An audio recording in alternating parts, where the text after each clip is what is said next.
Así como están de pie, hermanos, les invito a buscar otro pasaje en las Escrituras. De las mismas cartas pastorales, la segunda epístola del apóstol Pablo a Timoteo,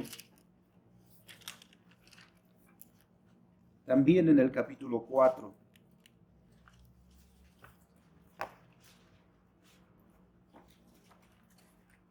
Leeremos los versículos 1 al 8.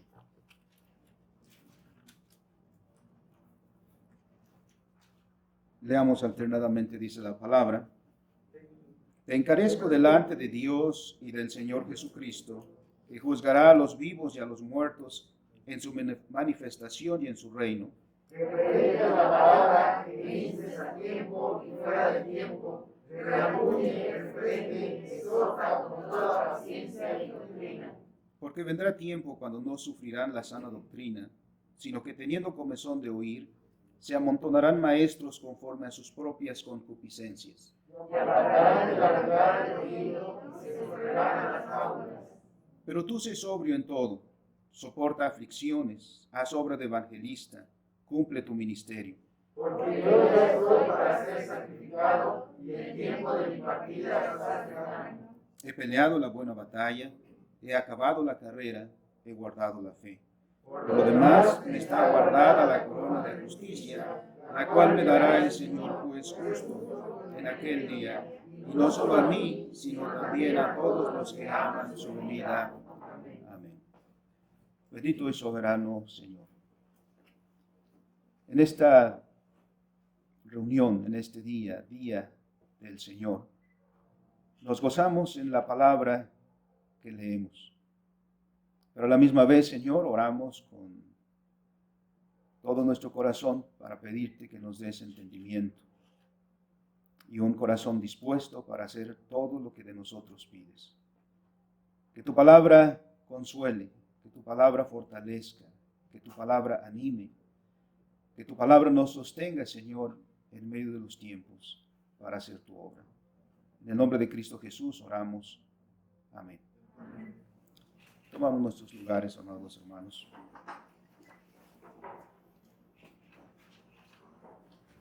Agradecemos al consistorio de la Iglesia El Mesías que nos haya dado la oportunidad de estar, hermanos, aquí en esta ocasión.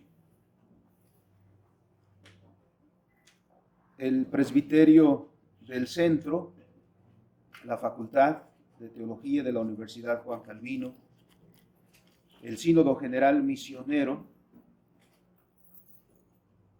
tenemos a representantes de todos y cada uno de estos cuerpos eclesiásticos y académicos para en este día tener este servicio memorial por nuestro hermano, el presbítero y profesor José M. Velázquez Iglesias. La iglesia en la cual nos encontramos hoy, el Mesías, seguro que resiente la ausencia de su pastor, que predicó, que enseñó, que exhortó, que amonestó y que consoló desde este lugar a todos y cada uno de ustedes, amados hermanos de la iglesia, los que están y los que no están presentes hoy. Asimismo, como profesor, a muchos de nosotros que tuvimos la bendición de estudiar a sus pies, de ser instruidos en la palabra, de ser preparados para el ministerio. Y obviamente la familia de nuestro amado pastor, hermana Soledad, nuestro hermano Saulo, hermano Aarón, hermano Benjamín. Nos dolemos con ustedes, porque esa es una parte de nuestra existencia humana. Y queremos en este día recordar a nuestro pastor, y no solo este día, porque la palabra dice que debemos acordarnos de nuestros pastores. pero no pudimos acompañarles por las circunstancias que estábamos pasando, como hubiéramos querido despedir a nuestro hermano. Así que agradecemos a los hermanos de la Iglesia del Mesías que nos den esta oportunidad, y a la familia que se encuentra presente, y a la comunidad de la IPIM, a la familia de la Iglesia Presbiteriana Independiente de México. El pueblo cristiano celebra hoy el domingo de Epifanía del Señor, es decir, la manifestación del Redentor a los gentiles, representados estos en aquellos hombres sabios venidos de Oriente a Jerusalén, atraídos por la estrella que en el firmamento brilló, anunciando el nacimiento del Rey de los judíos. De esta manera Dios atrajo a los gentiles hasta la aldea de Belén para manifestarles ahí su gracia. Gracia ante la cual se rindieron, pues postrados ante el niño, le adoraron y entregaron sus dones. Dice la Escritura, presentaron oro, incienso y mirra. Aquellos hombres hicieron un largo viaje para llegar a Belén. No sabemos exactamente de dónde venían. No sabemos cuántos eran. Ni sabemos qué pasó después de que dejaron la aldea de Belén. Nuestro Señor Jesucristo, después de haber cumplido su misión redentora, habiendo cumplido exitosamente la misión encomendada y habiendo resucitado, Él mismo envió a los discípulos que había preparado durante 3 años y medio más o menos. Habiendo resucitado y estando con sus discípulos, les dijo: por tanto, id y haced discípulos a todas las naciones, en lugar de que todos los gentiles tuviéramos que ir a Jerusalén para conocer al Salvador. El Salvador envió a sus discípulos para predicar el evangelio del reino de Dios y darse a conocer por medio de él o por medio de ellos, porque el principio es: todo aquel que invocare el nombre del Señor será salvo. Pero el apóstol Pablo escribe: ¿cómo invocarán a aquel en el cual no han creído? ¿Y cómo creerán en aquel de quien no han oído? ¿Y cómo oirán sin haber quien les predique? ¿Y cómo predicarán si no fueren enviados? ¿Cómo es que nosotros, tan lejos en el tiempo de aquellos años en los que se escribieron estas palabras, y tan lejos de aquellos lugares de los que la palabra de Dios habla, cómo es que nosotros llegamos a creer? ¿Por qué y cómo llegamos a creer? Sencillo, porque Dios ha mostrado su misericordia también para con nosotros. Y bajo ese mismo mandato que dio a sus discípulos, ha enviado mensajeros para darnos a conocer las buenas nuevas de Jesucristo también a nosotros. Esos mensajeros, esos ministros del Señor Jesucristo, entre los cuales reconocemos a nuestro muy estimado pastor José M. Velázquez Iglesias, a quien Dios, en su infinita gracia, llamó a su presencia el pasado 31 de diciembre, dejando un gran vacío en su familia, un gran vacío en la iglesia que pastoreó, predicando el sermón de Navidad, su último sermón en este púlpito, la encarnación de Jesucristo. Un gran vacío también en la institución educativa en la que impartió sus conocimientos teológicos por muchos años. Un gran vacío también en el sínodo de la Iglesia General de la Iglesia Presbiteriana Independiente de México, a la cual amó, a la iglesia que defendió a la iglesia por la cual trabajó. Y más allá de esta familia de la IPIM, porque nuestro pastor dio conferencias, fue invitado a predicar en muchas iglesias, a impartir sus conocimientos, que fue de bendición a muchos hermanos de diferentes denominaciones. Un gran vacío en todos aquellos que tuvimos la bendición de conocerlo, de recibir su enseñanza y de disfrutar su compañerismo también. La misma Escritura dice: cuán hermosos son los pies de los que anuncian la paz, de los que anuncian las buenas nuevas.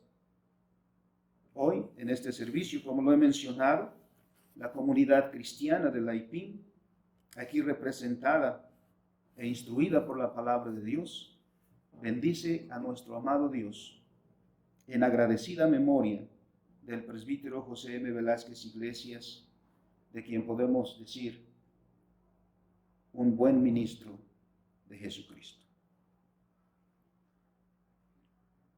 ¿Cuántas veces no exclamamos y vemos como iglesia la necesidad de nuevos ministros y de buenos ministros del Señor? Las palabras que leímos en la carta del apóstol Pablo, primera de Timoteo capítulo 4, particularmente en el versículo 6, una vez que el apóstol da instrucciones a un joven pastor,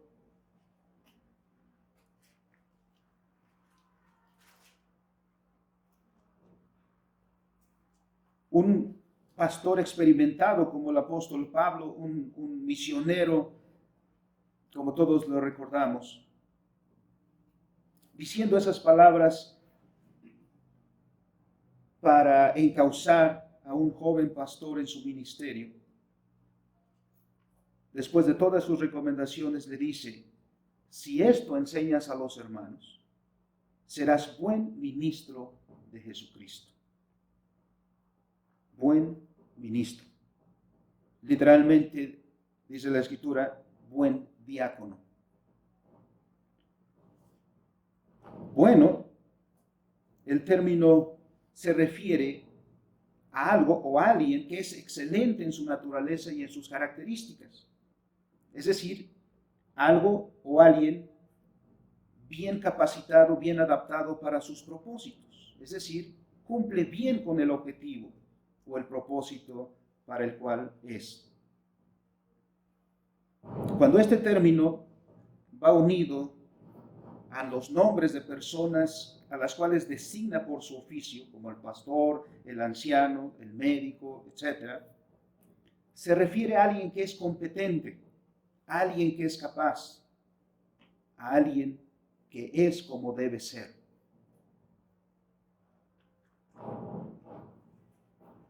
El término ministro, diáconos, el término lo relacionamos, estamos familiarizados con el término en el ámbito eclesiástico, y lo relacionamos inmediatamente con el oficio de los hermanos que están encargados del cuidado de los pobres y de los necesitados.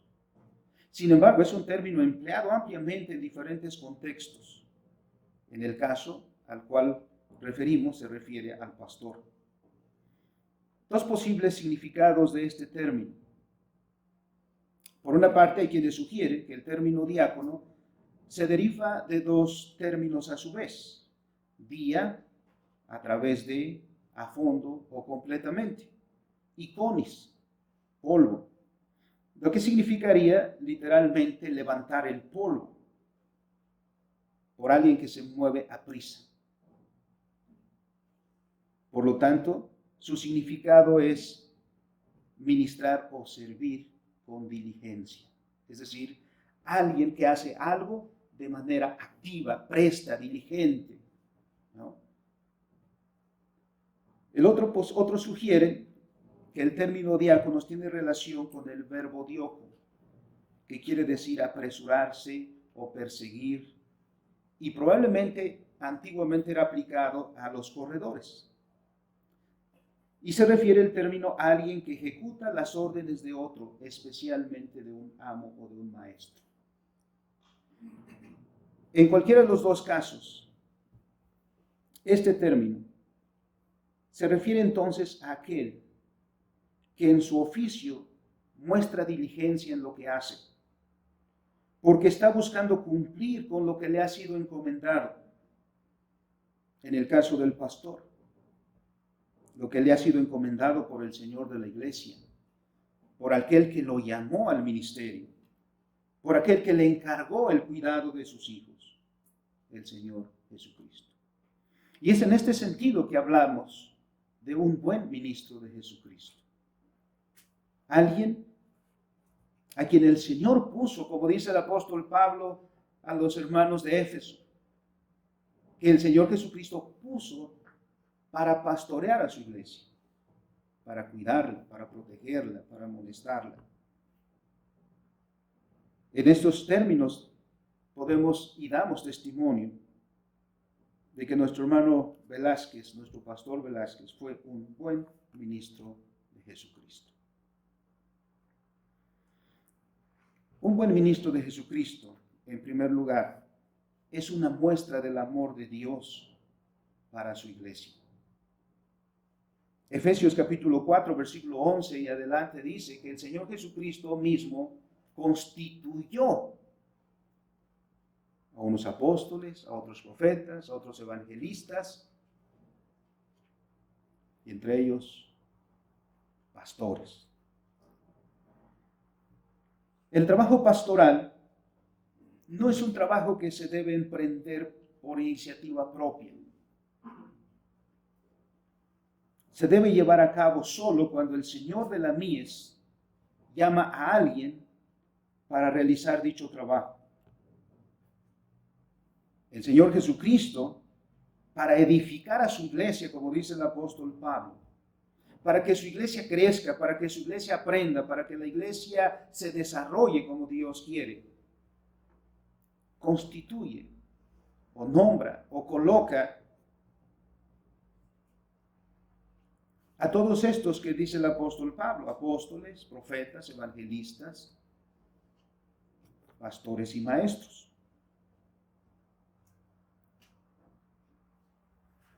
Porque es la manera.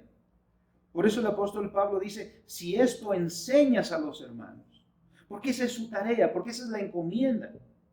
Si esto enseñas, lo cual se aplica a toda la escritura. El apóstol Pablo decía a los hermanos que había predicado todo el consejo de Dios durante todo su ministerio. Esa es la encomienda que el Señor le da a sus ministros. Los pone sobre su iglesia y les encomienda que trabajen para la edificación de su cuerpo, el cuerpo de Cristo, que es la iglesia. El Señor Jesucristo pues ha mostrado su amor por su iglesia al procurarle a lo largo de la historia hombres que la instruyan, hombres que le enseñen, que la protejan, que la cuiden, que la alimenten, que la amonesten, que la exhorten también. Dios ha querido que su voz se escuche continuamente en su iglesia. Esa voz que consuela, esa voz que amonesta, esa voz que fortalece. Es la voz de Cristo la que escuchamos. Es la voz de nuestro Señor que escuchamos a través de las voces de sus ministros. En algunas iglesias que me han invitado, cuando llegamos a este punto de la predicación, dicen: bueno, vamos a darle oportunidad al pastor a ver qué nos platica hoy. O vamos a darle lugar para la plática de este día, o para el discurso de este día. La predicación es un asunto delicado, porque no son las opiniones de los hombres las que Dios nos ha enviado a vertir al pueblo de Dios, sino nos ha llamado para escuchar primero a Dios, para escuchar primero su voluntad, y entendiendo esa voluntad, transmitirla tal cual al pueblo de Dios, a los hijos de Dios, aquellos por quienes el Señor Jesucristo murió, y quiere que crezcan en el conocimiento de Dios. Si Dios guardara silencio, si Dios no tuviera sus ministros, no escucharíamos su voz. ¿Y qué aprenderíamos? ¿Qué entenderíamos de la voluntad de Dios? Nada. Bendito sea Dios que no ha guardado silencio. Bendito sea Dios que ha guardado que su voz se escuche, que hayamos escuchado la voz. Y por eso, como iglesia, estamos agradecidos por Dios o con Dios. Porque sin duda que la voluntad de Dios la escuchamos a través de los labios de nuestro amado pastor. Juan Calvino dice, aunque Él, Dios, Él solo debe gobernar y regir, se refiere a la iglesia, y tener toda la preeminencia ejerciendo este gobierno e imperio solo por su palabra, se sirve de ello, del ministerio y servicio de los hombres, haciéndolos sus lugartenientes. Sí, Dios podría haberme enviado ángeles para instruirnos. O sí, Dios podría haber dejado escuchar su voz directamente para instruirnos. Pero le plació a Dios enviarnos su mensaje, su palabra, su voluntad a través de hombres tan falibles como cualquiera de nosotros. El mismo Juan Calvino menciona 3 razones de por qué Dios ha establecido los ministerios eclesiásticos, principalmente el ministerio pastoral. Primeramente, para mostrar sus amistosos sentimientos. Al escoger entre los hombres, dice, aquellos a quienes desea hacer sus embajadores, con encargo de exponer su voluntad al mundo y de representar su misma persona, así demuestra que no en vano nos llama tantas veces templos suyos, puesto que por bocas de los hombres nos habla como desde el cielo. El Señor Jesucristo dijo también, el que a ustedes los recibe, refiriéndose a sus apóstoles, a sus discípulos, cuando los envió, el que a ustedes los recibe, a mí me recibe, y el que a ustedes los rechaza, a mí me rechaza.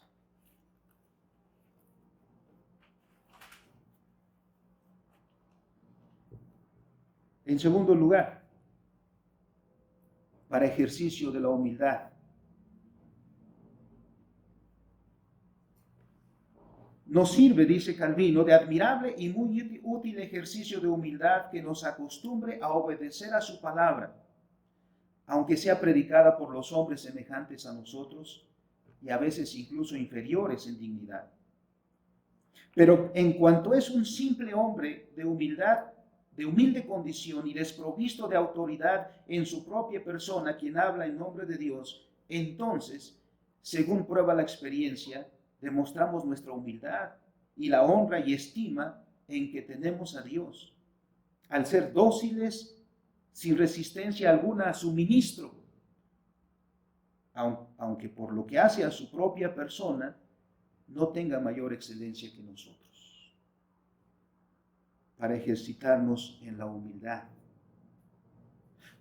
En otra parte, Calvino dice, para que no recibamos el mensaje por el que lo da o el que lo trae, sino por el que lo envía. Es decir, recibimos el mensaje del pastor no por el pastor, sino por Dios que envía ese mensaje a través del pastor. Pablo a los Corintios decía, yo no vine a ustedes con palabras de humana sabiduría, como para persuadirlos como hacían los sofistas. No, sino con la sencilla palabra de Dios, porque la eficacia de la predicación no está en el predicador, sino en el Espíritu Santo que obra en los corazones. En tercer lugar, para mantener la caridad entre nosotros. No hay cosa más apropiada para mantener la caridad fraterna entre nosotros que unirnos mediante este vínculo, que uno sea constituido pastor para enseñar a los demás y que éstos reciban la doctrina y la instrucción de él.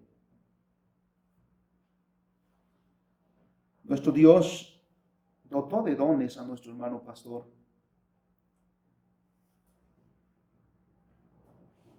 Era un gran predicador. Ahorita me estaría haciendo un análisis homilético, quizá.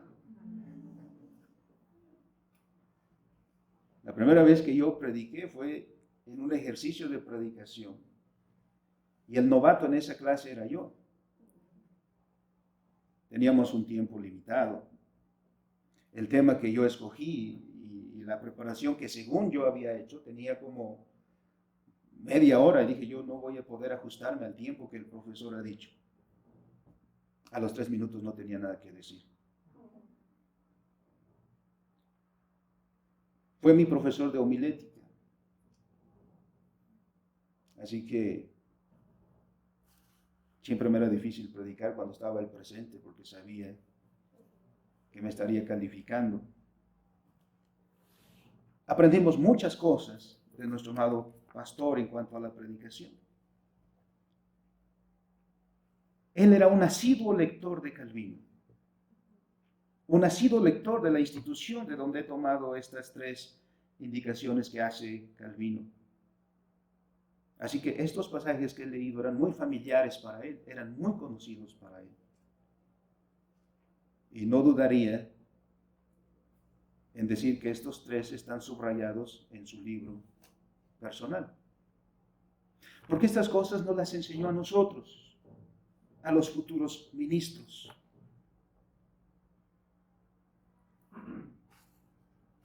Pero un buen ministro de Jesucristo,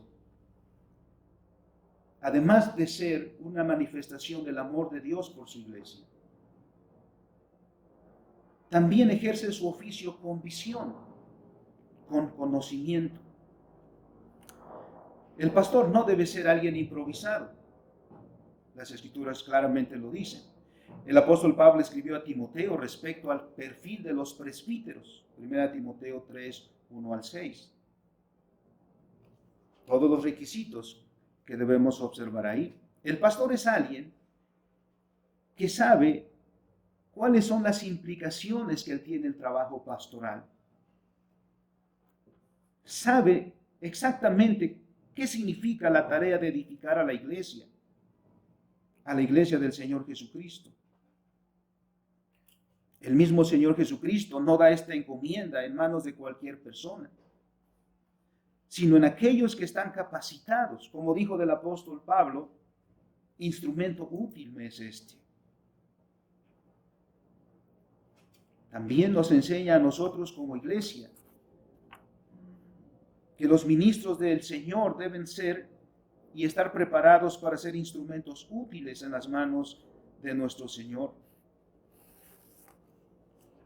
No para hacer una tarea realizada por cualquier San Juan de las esquinas, decía nuestro hermano. Es una tarea delicada. El pastor tiene que ser alguien que conozca claramente la voluntad de Dios. Porque no se trata de lo que uno tiene como hombre, anhelos o metas personales. El pastor debe saber muy bien qué es lo que el Señor Jesucristo quiere para los suyos. El buen ministro es aquel que ha comprendido lo que Dios quiere para sus hijos y en consecuencia trabaja para que esos objetivos se alcancen en su iglesia. A veces decimos que el pastor está para servir a la iglesia. Pero en primer lugar y sobre todo está para servir a Cristo en la instrucción de su iglesia. Porque a veces como iglesia nosotros no sabemos qué es lo que debemos lograr, a dónde debemos ir. Es lo mismo que los hijos o los padres respecto a los hijos. Los hijos, cuando somos pequeños, no sabemos a dónde debemos ir, en qué camino debemos avanzar. Por lo tanto, esa es la responsabilidad de nuestros padres. Por eso el Señor dice a los padres que instruyan a sus hijos, que los instruyan en su camino y cuando fueren viejos no se apartarán de él. El trabajo pastoral es semejante. Como iglesia, no se trata de a dónde queremos ir nosotros como iglesia, o de a dónde quiero ir yo individualmente como cristiano. Debo saber qué es lo que Dios quiere de mí, su hijo. Como iglesia debemos buscar siempre qué es lo que Dios quiere de nosotros. Y una iglesia es bendecida cuando su pastor sabe esto. Porque entonces el pastor no buscará caerle bien a la iglesia, sino sabrá a dónde debe llevar a la iglesia. Porque ha escuchado al Señor Jesucristo y sabe lo que el Señor Jesucristo quiere para su pueblo. Hoy en día parece que los púlpitos de las iglesias están ocupados por pastores que olvidan todo esto y que en lugar de hacer esta tarea se dedican más bien a motivar a las personas. Pastores que están más centrados en lo que las personas están buscando. Otros más ven el pastorado como un mero modus vivendi, un medio de ganarse el pan. El pastor que conoce la voluntad de Dios no lo hace por esto. Por supuesto que el obrero es digno de su salario, pero no es el salario lo que lo mueve para hacer su obra. Sobre todas las cosas es el amor por su Señor y el amor por su verdad. Si alguien insistió en la centralidad de la doctrina en nuestros púlpitos, fue el pastor Velázquez. Cada año en nuestras reuniones presbiteriales el tema que no podía faltar era preguntarnos a los consistorios, ¿qué confesión estamos enseñando este año? ¿Qué catecismo estamos enseñando este año en las diferentes iglesias? Porque para la iglesia de Jesucristo, la doctrina es esencial. Asimismo, Dios lo usó para preparar a muchas generaciones de jóvenes pastores. Hemos estado recibiendo mensajes de hermanos que estudiaron con nuestro hermano, a quienes con esas mismas convicciones que movían su ministerio, esas mismas convicciones las encauzó en sus estudiantes como profesor de teología, diciendo que el pastor debe tener visión. Cada vez que hacía, como él mismo lo expresaba, chisporrotear las neuronas de dichos estudiantes. Fue un profesor exigente, como pastor también, porque sólo así es alguien que tiene convicciones profundas y porque sólo así lo amerita el reino de nuestro Señor Jesucristo, no menos. Un buen ministro de Jesucristo también es una persona con una vida cristiana integral.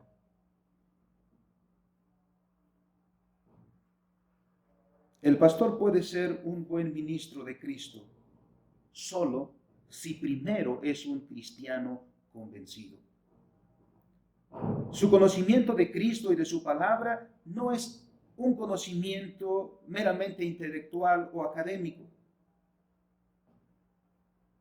Para él primero, como lo fue para el apóstol Pablo, el encuentro con Cristo es vivencial. Cuando Pablo decía, yo sé en quién he creído, no lo decía como una declaración, una repetición de un catecismo, lo decía con una profunda convicción de corazón. Porque el Señor Jesucristo salió a su encuentro. Nuestro hermano Velázquez, dando testimonio,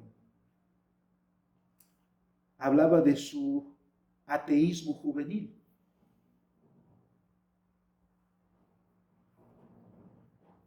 Pablo perseguía a la iglesia. Y sin embargo, la gracia de Dios es más poderosa que toda otra cosa. Y que de su antiguo ateísmo no quedaban rastros. Porque el amor por su Señor Pablo le salió en camino a Damasco. No sé dónde el Señor confrontó al pastor Velázquez para convertirlo en un ministro de la palabra. Un buen ministro no solo enseña con la boca, no solo enseña cuando habla, enseña también con su vida personal. Calvino dice, comentando las cartas pastorales, San Pablo enseña que no deben ser elegidos más que los de sana doctrina y vida santa, que no estén manchados por ningún vicio notable que los haga despreciables y sea causa de la afrenta para su ministerio. Sobre este punto darán testimonio todos aquellos que fueron ministrados por la predicación, la enseñanza y la conducta del ministro del Señor Jesucristo. En este caso, los que estamos hoy aquí, los miembros de esta iglesia, los estudiantes de la Universidad Juan Calvino, los cristianos que escucharon en sus conferencias en muchos lugares, agradecidos a Dios por alguien que procuraba en la integridad de su vida expresar el amor a su Señor. Ese es un buen ministro de Jesucristo. Pero el buen ministro de Jesucristo también tiene el apoyo de los suyos. Ninguna persona llega a ser lo que es por sí sola. Dios nos llamó para vivir en comunidad en primer lugar. Y nos llamó para trabajar en comunidad. ¿Recuerdan que esto lo enfatizaba el pastor? No para ser los llaneros solitititos, sino para trabajar en comunidad. El trabajo del ministro de la palabra no es un trabajo solo, individual. Es un trabajo que se realiza en la comunidad. De ahí, como iglesia, por la comisión del Señor, realizamos este trabajo y estamos al cuidado que la palabra se predique. Pero el pastor, además de la iglesia, además del consistorio, tiene un apoyo que a veces no es tan visible, o por lo menos parece que no lo apreciamos tanto. Y me refiero a la familia del pastor. La esposa y los hijos siempre son un gran apoyo para el buen ministro de Jesucristo. Me ha dado tristeza en muchas ocasiones ver cómo el oficio del pastor se ve afectado por la conducta de la esposa, por la conducta de los hijos. Y me ha tocado ver casos en los que quienes antes trabajaron en el ministerio de la palabra han tenido que dejarlo.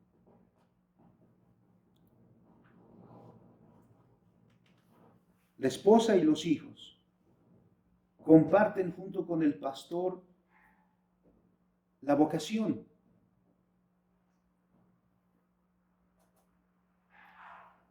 Porque no es algo que uno pueda decir, bueno, lo desempeño mi trabajo pastoral de 8 de la mañana a 3 de la tarde. No es algo así. La vocación de nuestro Señor Jesucristo es para todo nuestro ser, para toda nuestra existencia. Y cuánto apoyo no son una esposa piadosa y unos hijos piadosos para un ministro de la palabra. No porque sean teólogos, no porque le ayuden a hacer los sermones, no porque enseñen, no porque cumplan con alguna encomienda eclesiástica, sino simplemente porque comparten la vida del pastor, porque acompañan en su vida al pastor. ¿Quién mejor sabe las horas de desánimo que ha pasado el pastor? ¿Quién mejor sabe las tristezas que el ministerio le ha traído a su vida. Las lágrimas por los creyentes, por la iglesia, por los que no quieren entender, por los rebeldes, por los duros de corazón. ¿Quién más comparte esas alegrías que también da el ministerio? Por supuesto, las luchas, las críticas hacia el pastor o las críticas hacia la propia familia. ¿Qué se requiere en eso? El apoyo incondicional.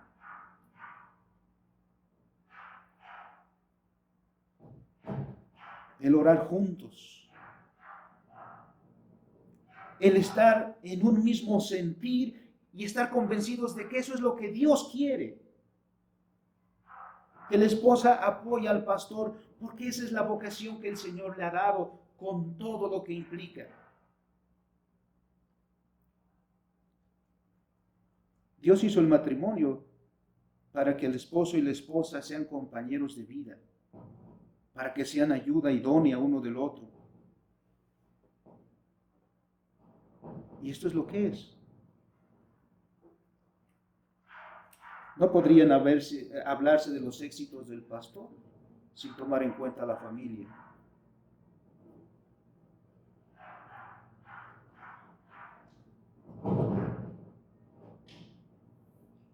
Por eso también como iglesia debemos agradecer a nuestra hermana Soledad en todo el tiempo que el Señor le permitió caminar juntos en el ministerio.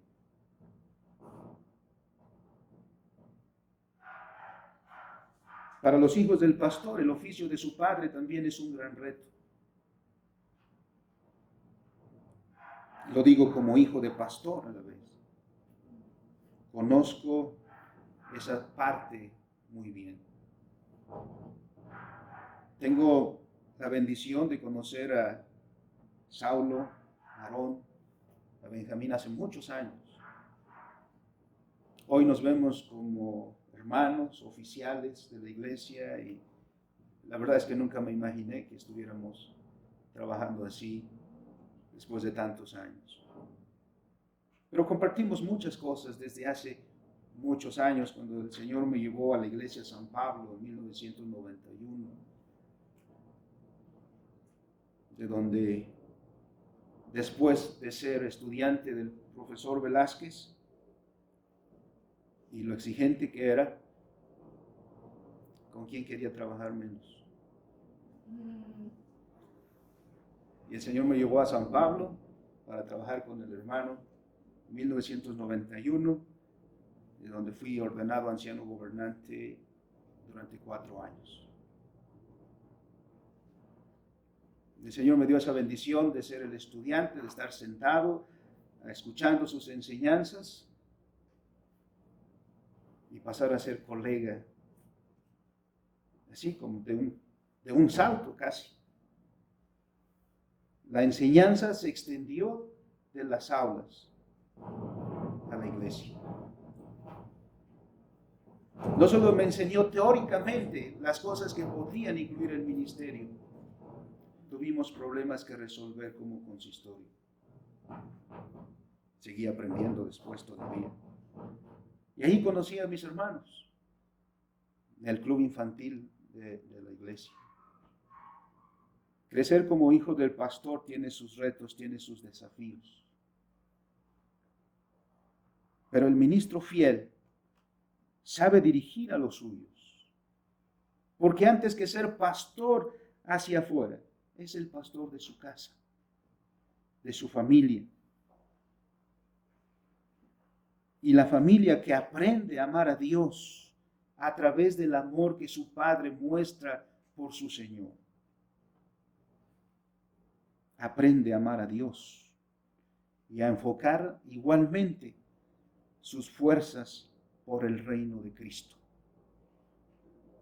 Y nos da mucho gozo ver a nuestros hermanos en el mismo camino del Señor Jesucristo, porque Dios es fiel y cumple las promesas del pacto. Gracias por su apoyo a nuestro amado pastor. Parece interminable, hermanos. Ya voy a terminar. Un buen ministro de Jesucristo siempre alcanza su propósito, porque Dios es fiel. El apóstol Pablo, en el segundo pasaje que leímos, refiriéndose a un pastor joven, en el versículo 7 dice: he peleado la buena batalla, he guardado la fe,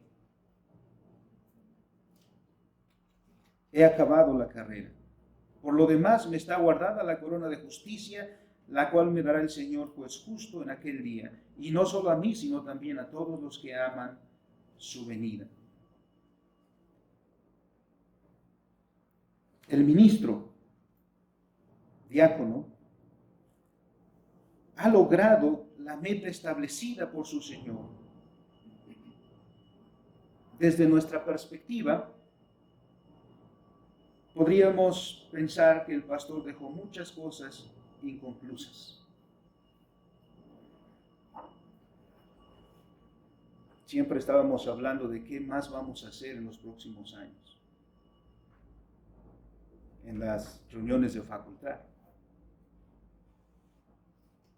Nadie piensa que mañana no va a estar. Uno piensa, el próximo año vamos a hacer esto. Nuestras conferencias en los próximos años van a ser estos.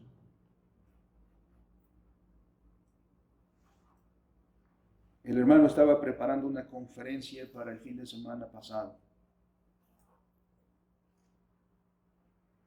Estaba pensando en las próximas conferencias.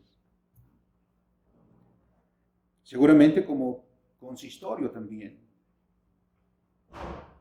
Y desde esta perspectiva podríamos pensar que muchas cosas quedaron inconclusas. Pensamos en lo que pudiera haber sido si el Señor nos permite otros años. Sin embargo, desde la óptica de nuestro Dios, no hay nada inconcluso para su siervo.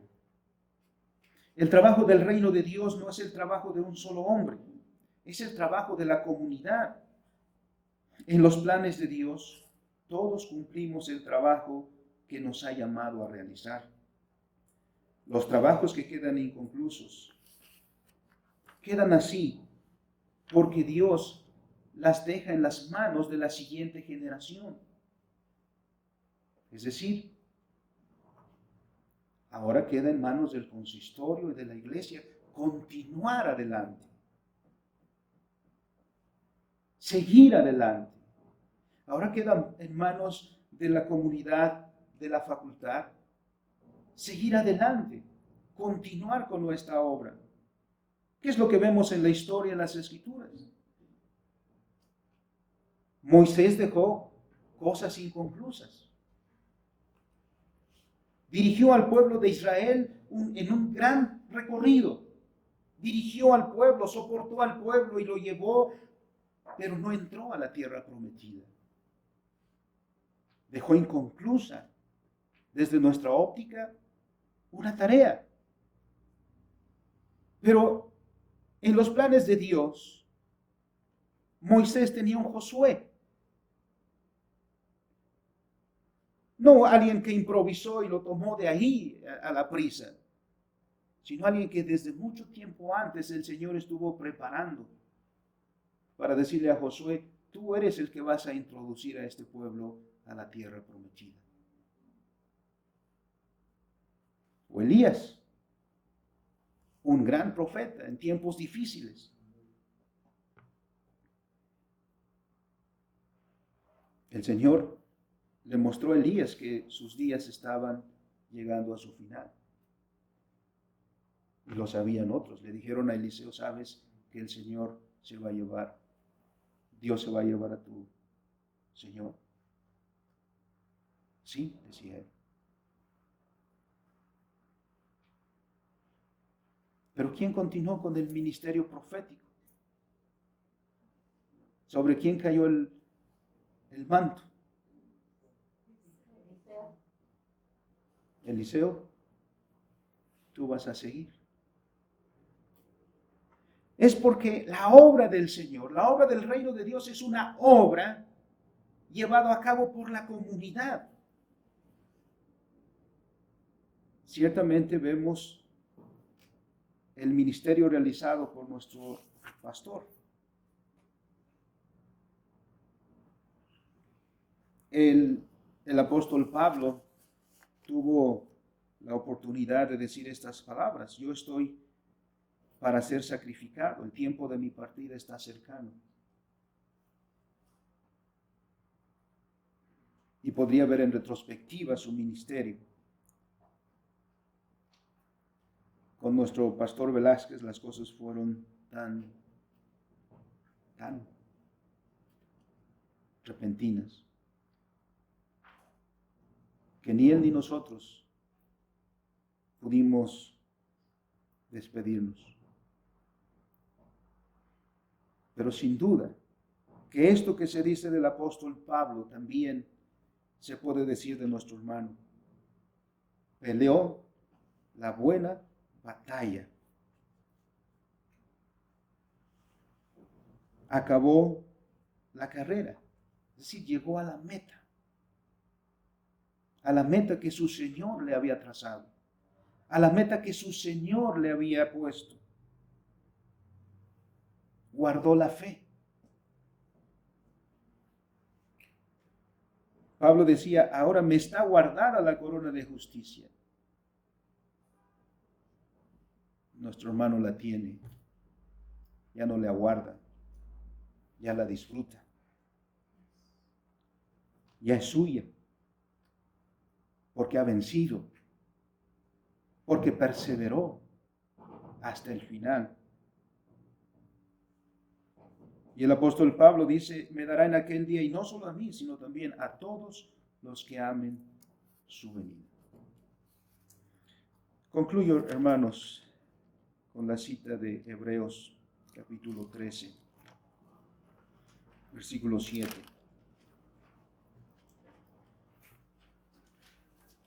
Acordaos de vuestros pastores, que os hablaron la palabra de Dios. Considerad cuál haya sido el resultado de su conducta e imitad su fe. Es por eso, hermanos, que hemos pronunciado estas palabras, porque la Escritura nos enseña.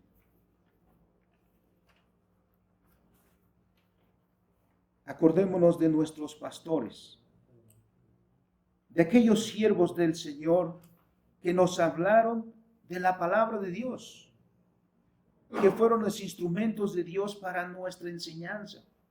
A través de su predicación, o fuimos traídos a Cristo, o fuimos confortados con la palabra de Cristo, fuimos edificados con la palabra de Cristo, hemos crecido en la estatura, hacia la estatura del varón perfecto.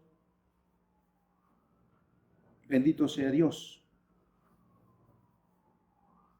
Por eso, con tristeza sin duda, pero con pleno sometimiento a la voluntad de Dios, recordamos hoy y recordaremos siempre a nuestro muy estimado pastor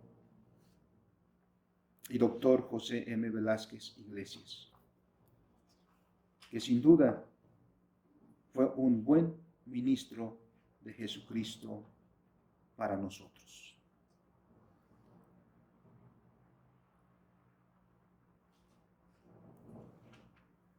Dios, nuestro Dios, consuele los corazones que se duelen, el corazón de su amada esposa, el corazón de sus amados hijos, como el corazón de sus amados nietos y de todos sus hijos espirituales. Dios consuele el corazón de su amada iglesia, el Mesías, y de todos sus amados hermanos en Cristo Jesús. Nuestro hermano se goza hoy con los que ya han vencido y ve junto con ellos el rostro, como dice un himno, de quien quiso nuestras almas redimir. Como iglesia, siguiendo las instrucciones de nuestro Señor, también oremos. Dijo nuestro Señor: rogad pues al Señor de la mies que envíe obreros a su mies. Damos gracias a Dios por un buen ministro de Jesucristo. Pero oramos también. Y debemos trabajar y debemos pedir que el Señor envíe más obreros a su mies y más buenos obreros a su mies. Oramos. Bendito y soberano Señor. Todas las cosas las realizas con sabiduría. Todas las cosas están en tus manos. Y todas las cosas siempre van hacia fines santos. Recordamos con mucho agradecimiento en nuestro corazón a nuestro estimado hermano pastor José M. Velázquez Iglesias. Te agradecemos, Señor, porque a través de él tu obra también se hizo.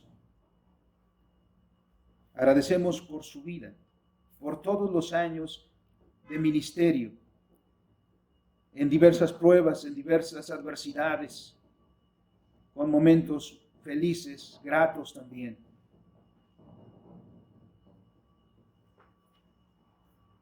Pero conforme a tu voluntad. Y como dijo también escribiendo Lucas en el libro de los Hechos, como se dijo acerca de David, también de nuestro hermano, habiendo servido a su generación, duerme. Entre tanto, Padre, que tú nos llamas también a tu presencia, o vienes en cumplimiento de tus promesas en una segunda venida, manténnos, Señor, en tu camino. Manténnos en tu palabra, en la obra de tu reino, hasta el día en que nos reunamos otra vez en aquella gloriosa nueva creación, nuevos cielos y nueva tierra. Entre tanto, Padre, tu palabra consuele a nuestra hermana Soledad, consuele a nuestro hermano Saulo, a nuestro hermano Aarón, a nuestro hermano Benjamín. Consuele asimismo a Samara, a Iker, a toda la familia, a la familia de la fe, a la familia de la academia. Y gracias, Señor, por todas tus bendiciones a través de tu Hijo. Oramos con agradecimiento, Señor Jesucristo, por poner en tu iglesia buenos ministros. Y rogamos por nuevos ministros para la obra. En tu nombre, Señor, y para tu gloria, desde ahora y para siempre. Amén.